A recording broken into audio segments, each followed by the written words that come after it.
Assalamualaikum warahmatullahi wabarakatuh. Yang saya takdimi pengasuh Pondok Pesantren Zainul Hasan Genggong, Kiai Haji Mutawakil Allah SHMM. Yang saya hormati Dr. Abdul Aziz Wahab BAM AG, dan tak lupa pula dosen pengampu kami Makul Perbandingan Madhab Bapak Solihin. Di sini saya akan menjelaskan tentang kajian ikhtilaf, dan di sini poin-poinnya itu ada 3. Yang pertama yaitu pengertian ikhtilaf itu sendiri, yang kedua sebab-sebab ikhtilaf, yang ketiga sikap yang tepat dalam menghadapi ikhtilaf. Yang pertama yaitu pengertian ikhtilaf itu sendiri. Di sini ada 2, yakni secara bahasa dan juga secara secara istilah maksudnya. Jadi secara bahasa yaitu berasal dari fi'il madhi khalafa yukhalifu ikhtilafan, yang berarti berbeda satu sama lain. Sedangkan secara istilahnya yaitu perbedaan pendapat para ulama. Lah, di sini dari Imam Ahmad bin Hambal mengatakan bahwasanya perbedaan dari umatku itu merupakan rahmat.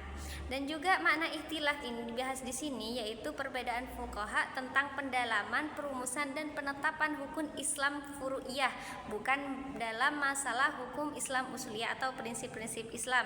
Karena perbedaan pemahaman dalil dan metode menerapkan aturan untuk menentukan masalah. Kemudian sebab-sebab ikhtilaf itu sendiri ada 4 macam. Yang pertama, perbedaan dalam segi pemahaman Al-Quran dan juga sunnah Nabi.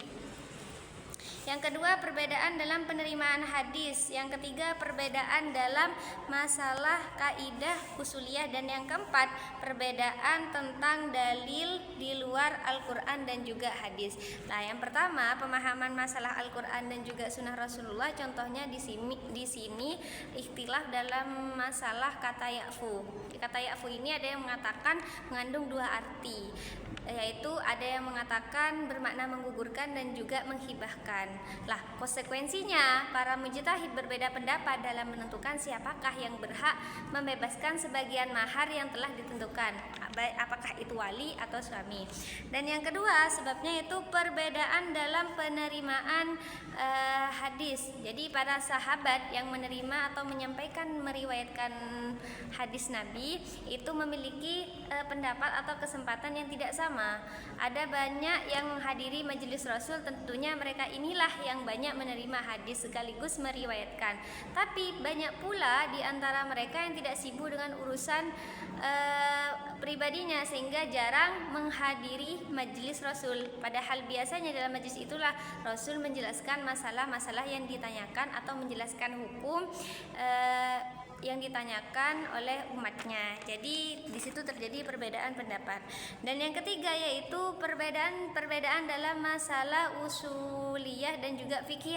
Contohnya dalam madhab Syafi'iyah itu menggunakan kaidah hukum terkuat dalam segala sesuatu adalah boleh kecuali ada hal yang ada dalil yang mengharamkannya. Sedangkan dalam madhab Syafi'i itu mengatakan hukum yang terkuat itu adalah sesuatu yang haram kecuali ada dalil yang mengatakan boleh, seperti itu.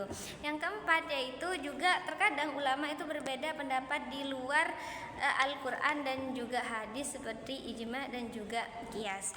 Kemudian yang terakhir yaitu bagaimana sikap yang tepat dalam menghadapi ikhtilaf. Itu ada 3.